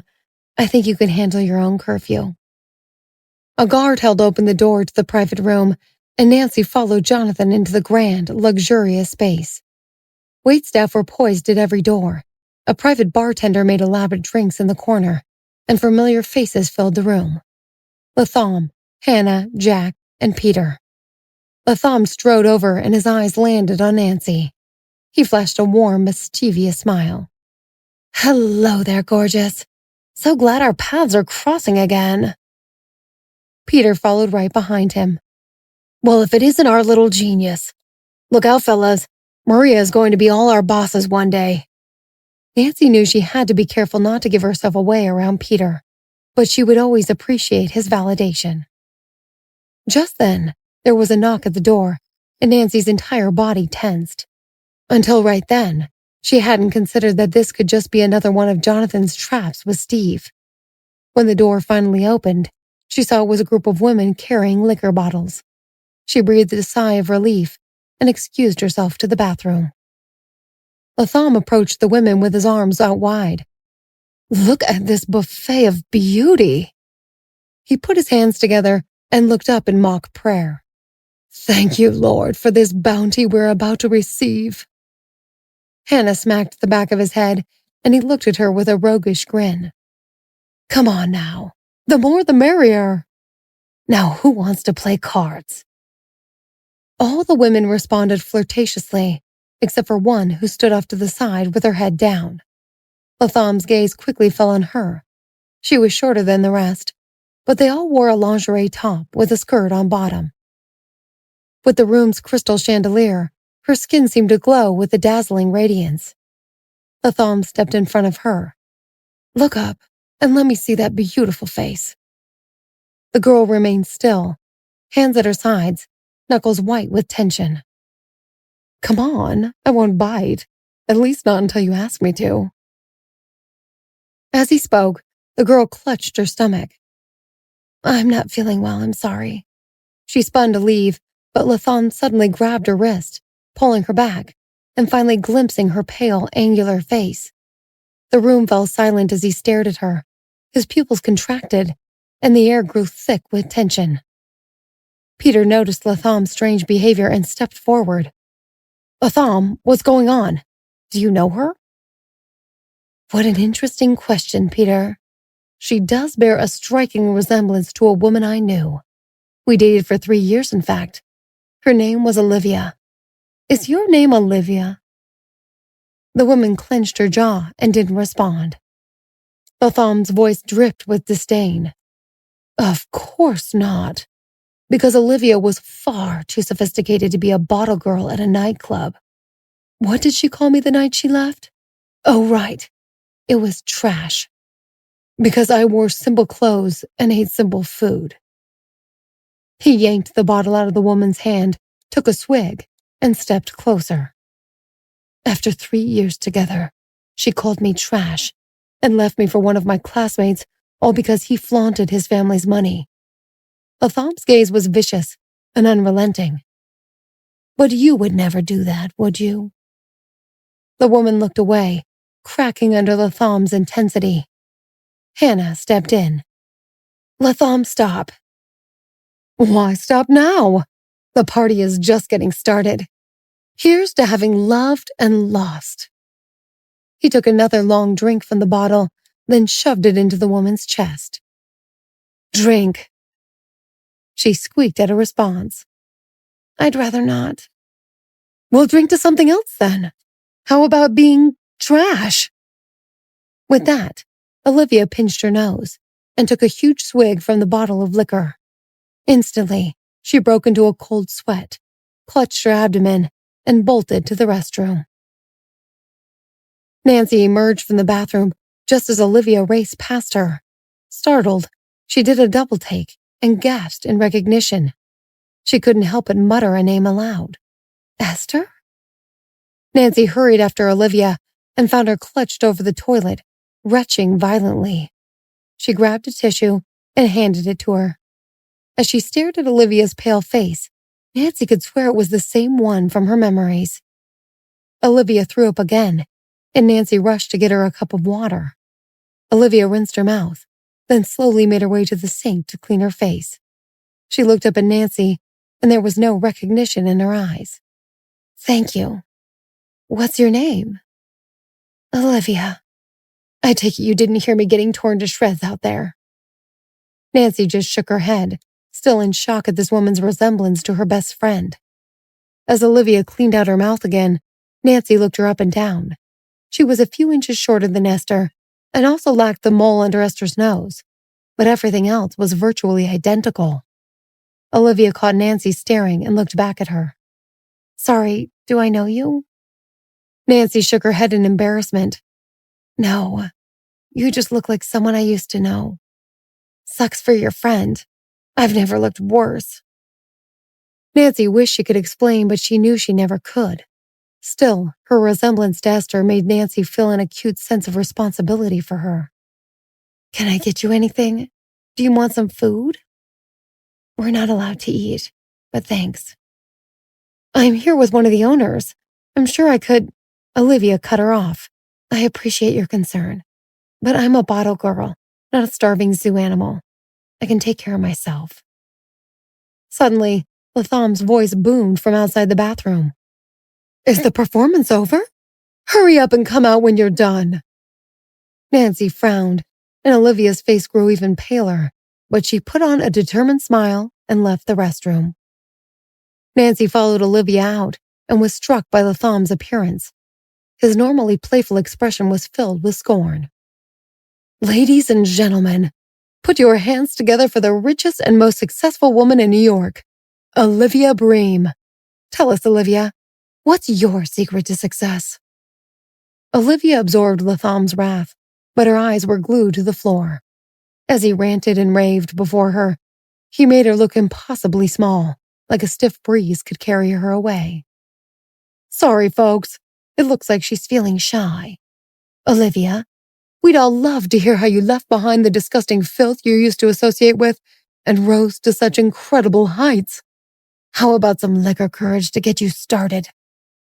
Latham shoved the bottle into her chest again. "Drink." Nancy saw Olivia take the bottle with a shaking hand and was about to intervene when Jonathan suddenly stepped between them. "Latham, enough." "Jonathan, you don't know what she—" "I don't care. Whatever happened back then, you aren't that person anymore, and you never will be. Bullying her like this is just petty and cruel. You're better than that." Jonathan's words struck Latham like a hammer. He clenched the glass in his hand with such force that it suddenly shattered. The jagged edges tore into his palm, and as the entire room fell into hushed silence, Nancy could hear the patter of Latham's blood dripping onto the floor. Hannah handed him a towel, and he took a deep breath. "You're right, Jonathan." His eyes blazed with raw emotion as his gaze locked onto Olivia again. "Olivia is dead to me. This is just another bottle girl at another nightclub. Nothing more." Seeing that the wound had stopped bleeding, he tossed the tissue aside and barked at Olivia. "Come on, gorgeous. Let's play some cards."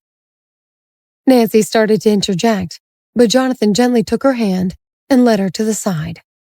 "Let them handle it. They both need to face their demons." Nancy nodded reluctantly and followed Jonathan to a sofa. He put his arms around her, and she rested her head on his shoulder. But her gaze never left Olivia. She couldn't shake the uncanny feeling that Olivia and Esther were somehow connected. After a moment's thought, her eyes narrowed, and she turned to Jonathan. "Can you help me with something?" The next morning, Nancy received a dossier from Jonathan detailing Olivia's past. As she dove into it, disappointment washed over her. Olivia and Esther seemed to have no connection at all. Olivia had been raised in Massachusetts by a single mother and met Latham during her second year at Boston University. They were inseparable for 3 years after that, but believing Latham was poor, Olivia left him after graduation to marry John Smith, a fellow classmate with a wealthy family. Olivia and John were happily married for 5 years, but their luck recently came crashing down when John's business became over-leveraged and left them buried in debt. To make matters worse, John's health suddenly deteriorated, and Olivia was forced to sell everything to cover his medical expenses.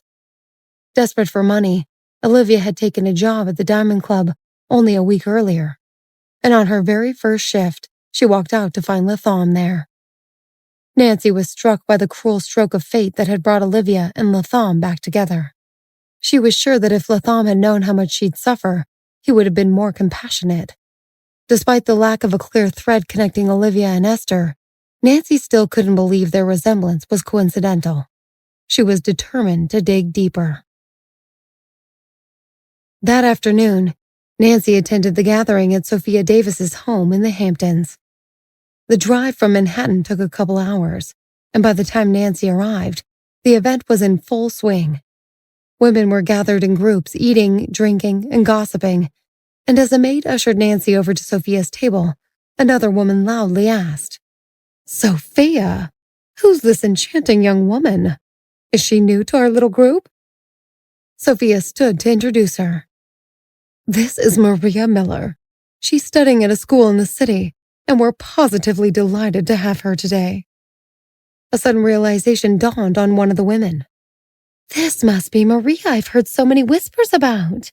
Is it true you're dating Steve? Sophia waved her off with a smile. Young people are bound to mingle, and the rumor mill has always loved the Davis family.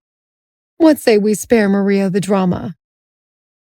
Nancy couldn't help but notice that Sophia had dismissed her and Steve's relationship as gossip. If that's what she thought, why had she invited Nancy to begin with? She took a deep breath and stapled on a smile. It's great to see you again, Mrs. Davis. The flowers are even more beautiful than you described. Just then, two women made a grand entrance and drew Sophia's attention. Ruby Morgan, you finally arrived. And I see you've brought the prodigal daughter. Wonderful to see you again, Chloe. Nancy watched from a distance as Chloe greeted Sophia with the intimacy of her own daughter. She was tall and elegant, roughly Nancy's age, and her champagne-colored dress and nude heels accentuated her overall grace. Her delicate features and demeanor suggested a prestigious upbringing. You get more and more beautiful every year, Chloe. You know Steve was asking about you recently? Chloe blushed. That's so sweet. How is he doing? You know Steve, always working a mile a minute. But if there's anyone in the world he'll make time for, it's you, darling. He'll be here soon, so you be sure to catch up with him. Sophia winked and pinched her cheek.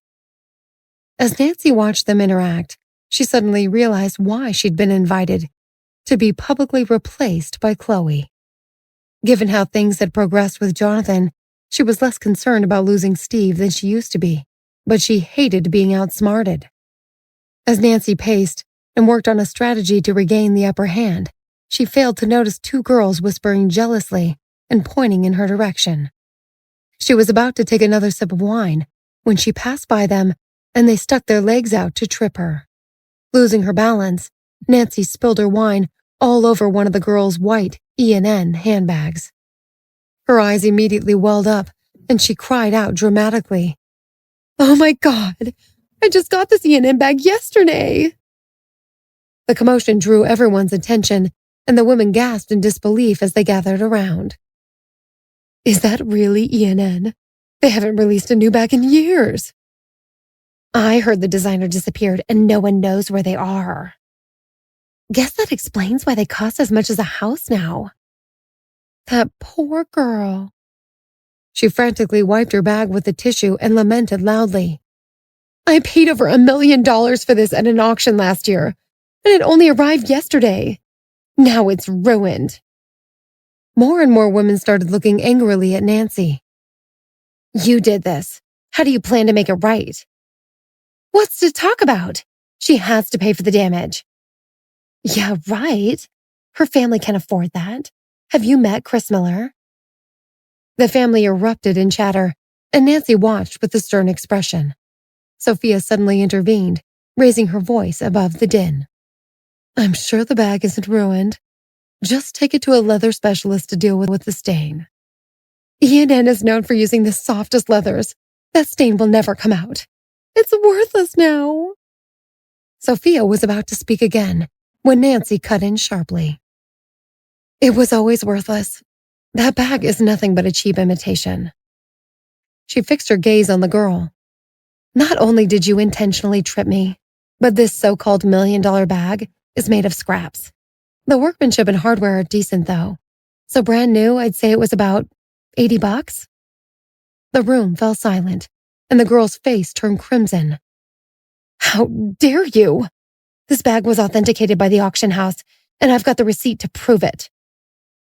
Voices clamored to be heard again, but Nancy just waited for them to die down. As I'm sure you all know, every authentic E&N bag has a unique code on the underside of the zipper. Let's just check your code on their website. That will prove whether it's real or fake. Though all the women here doubted Nancy's knowledge, she knew something they didn't. E&N's head designer went by Sabrina, but her real name was Esther, and E&N was a company that Nancy helped her start.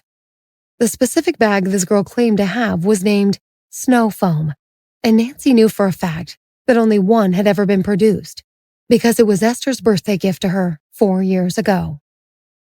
When everyone heard Nancy's challenge, they looked at her with intrigue. Someone pulled up ENN's authentication website, and the girl handed her bag over, her voice quivering with rage. "Go ahead. Check it." Everyone held their breath, staring at the screen until the result appeared. "This item is ENN authentic. Thank you for your patronage." The girl smirked triumphantly. "I told you it was real." Someone else taunted. "What do you have to say now? Maybe your father should sell his company so you can pay her back." "Yeah, right. Her entire family isn't worth that much." Just as the crowd around Nancy was reaching fever pitch, Steve arrived. He was headed over to see what the fuss was about when Chloe saw him and stepped in. "Steve, since I missed your birthday, I got you something extra special." He opened the box and removed a strangely shaped key. "That's your new boat. It was hand-built in New Zealand, and every detail was chosen by me. It's waiting in the harbor for us to christen it." Steve smiled broadly and kissed her on the cheek. "Thank you, Chloe. Don't think I won't get you back when your birthday comes around." Chloe lowered her gaze and pointed to the crowd. "Want to see what's going on over there?" Steve nodded, and as he made his way to the front, he overheard everyone clamoring for Maria to compensate the girl with the ruined bag. This was the first time he'd seen Maria being targeted like this, and he couldn't help but be amused. He noticed that her expression remained calm, though, and if Steve knew anything, it's that Maria wouldn't go down without a fight. With a sly grin, Nancy extended her finger and pointed at a small button beneath the search results on the ENN page. "There's a description of the bag associated with your unique code. Why don't we all take a look?" Someone clicked on it, and a hush descended over the party. It was a completely different bag. Nancy beamed victoriously. Confused, the girl who owned the bag snatched the computer. "How is this possible? This must be a mistake." Nancy smiled softly. Everyone knows that ENN bags have codes on their zippers, but very few authentic codes are widely known. The ones that have leaked out often end up on high-priced replicas, and some have even made their way into auction houses. The girl stared blankly at the bag she'd spent a fortune on. Nancy patted her on the back. "The good news is, you can probably get the stain out since it's cheap leather. Think $40 will cover it?" Nancy tossed her some cash, and as she turned to walk off, she locked eyes with Steve. He flashed his eyebrows at her, and her heart sank. She had just faced that viper's nest, and now she had to confront her boyfriend and his childhood sweetheart, who everyone wanted him to end up with. She was tempted to break up with him right there in front of everyone, but she swallowed her tongue. Just then, Chloe piped up. "Steve, why don't you introduce me to the young lady?" He shifted his gaze from Nancy and replied indifferently. "This is Maria. She goes to NYU." Chloe smiled sweetly and extended her hand. "Well, isn't that nice? I just finished my master's at Harvard, so let me know if you ever need some advice on how to get into an Ivy." "What a lovely name, Chloe. I can't believe I haven't heard anyone here mention it before." Chloe smiled and glanced at Steve beside her. "Well, you're so busy with your undergrad classes, I'm sure you're not around much." I have a feeling Steve would beg to differ. The air crackled with tension as their verbal sparring continued. Steve simply stood by and watched with an amused grin, reminding Nancy of every reason why she hated him. "Maria, how about joining us for a drink? Steve and I were just going to reminisce about all the time we spent together growing up. I brought some homemade fruit wine, and I'm sure you'll love it. Just ask Steve. He never liked fruit wine until he tasted mine." Before Nancy could reply, a sudden commotion caused her attention. She glanced up, and her jaw dropped. Jonathan was walking straight toward her, dressed in all black, exuding an air of aloof power that commanded the room's attention.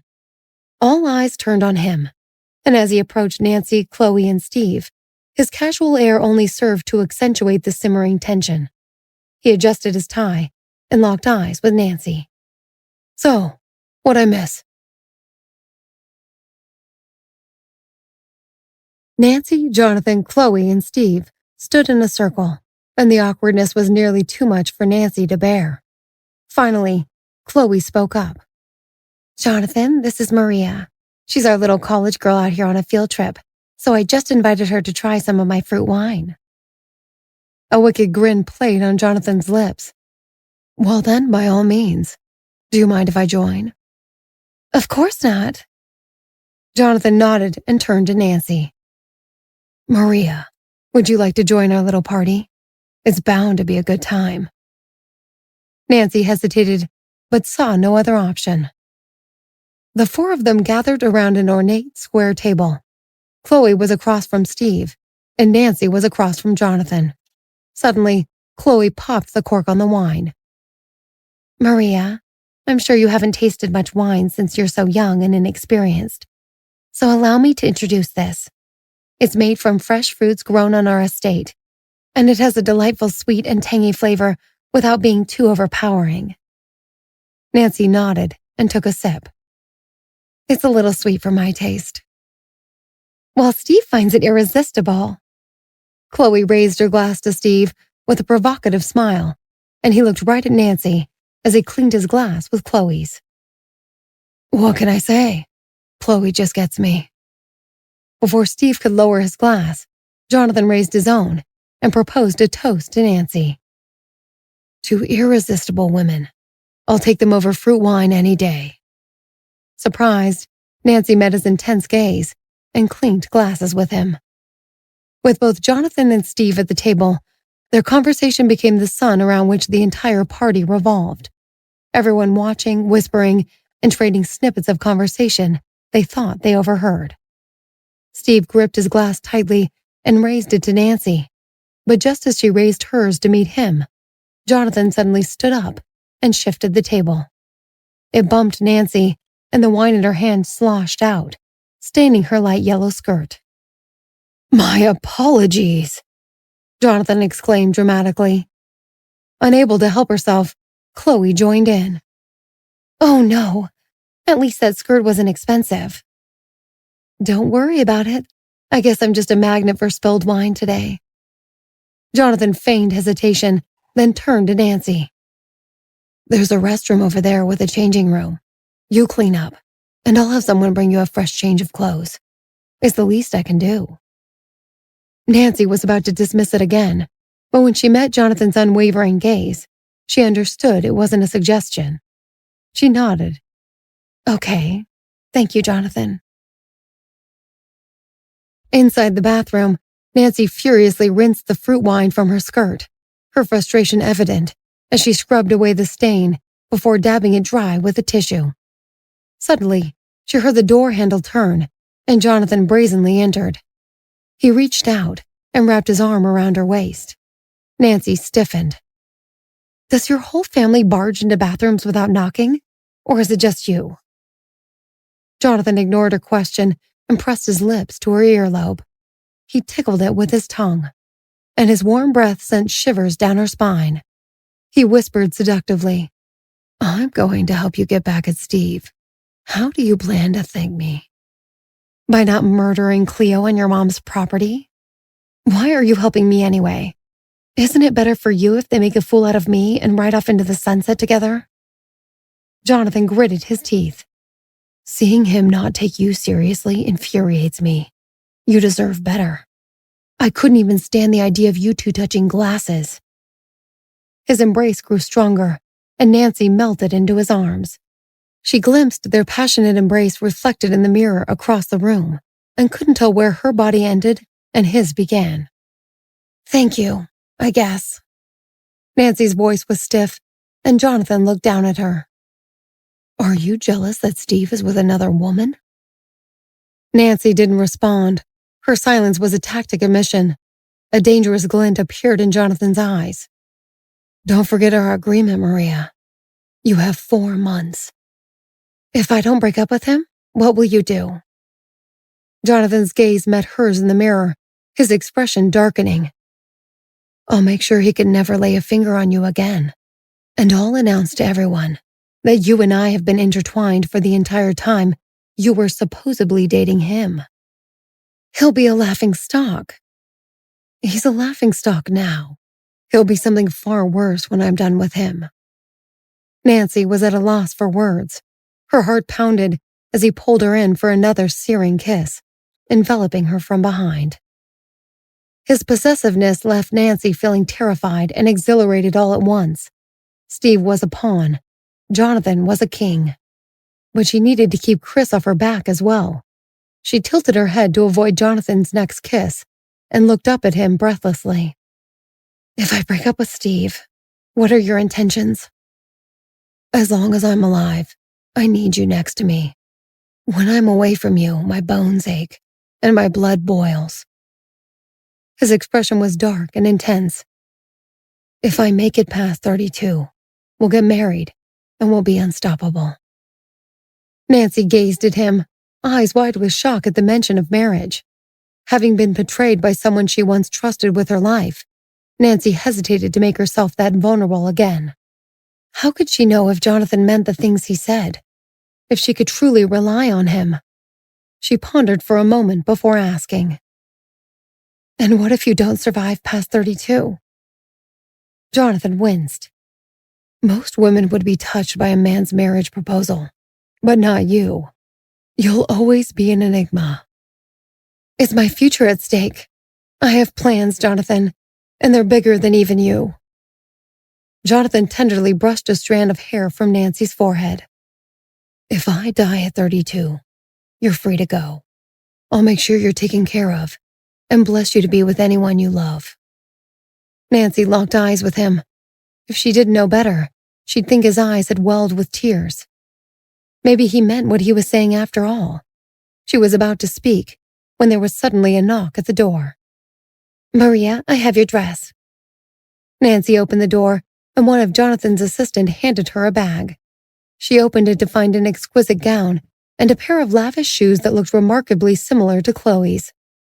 She looked up at Jonathan, suddenly understanding. "This was your plan all along. You spilled wine on me just to make me wear this." Jonathan smiled devilishly and leaned in to give Nancy a swift kiss. "You're incredibly astute." Nancy was still bewildered. Why go through all this trouble? "It was easy. I had dresses and shoes prepared for you in every color." He unfolded the dress and added, "You outshine Chloe in every way, and now the entire world will know it, including Steve. And don't worry, if there's any more trouble, I'll take care of it." Nancy suddenly burst out laughing. "I knew you were ruthless, but this is another level. Chloe and Steve grew up with you." Jonathan raised an eyebrow. "She's not family, and she's not my woman. I told you I'd always protect you. She came after you, and now she's facing the consequences." Nancy's laughter only grew. As she stripped down to her underwear, Jonathan suddenly pulled her in. "Don't you have anything to say?" She knew what he meant, and this time she wouldn't make him wait for it. She stepped forward, still on her tiptoes, and pressed her lips to his. After a moment, she tried to pull away, but he grasped the back of her head and gave her a fervent kiss. His intensity left her breathless, clutching the dress in one hand and the shoes in the other. Lost in Jonathan's arms, she surrendered to his passionate embrace. She heard people milling around outside, and her anxiety spiked. But this time she didn't push him away. Finally, he released her, his satisfaction evident. "Finish changing. I'll await your grand entrance at the table." He kissed her lips one last time, then released her. As he turned toward the door, Nancy noticed his tie was askew. She pulled his arm so he turned back and quickly fixed it for him. "See? I told you I was a good student." She winked, and Jonathan locked eyes with her once more. Suddenly, right there in that bathroom, they shared a connection she had never felt with anyone before. She'd been straddling the line between rejecting and embracing him since the day they met. And she suddenly felt that both of her feet were on the same side for the first time. It scared and thrilled her in equal measure. As Jonathan exited, Nancy moved to the dressing room and changed into the stunning dress that Jonathan had given her. As she checked her reflection in the mirror, she gasped. It was like he knew every dimension of her body. The dress hugged her waist and hips, and the front hem fell 5 centimeters above her knees, while the back cascaded gracefully down to her calves. Her legs were long and slender, and the curve of her chest and hips accentuated her divine figure. The kitten heels gave her a slight lift, while making her porcelain-like feet seem even more delicate, and the diamonds adorning the straps glistened even in low light.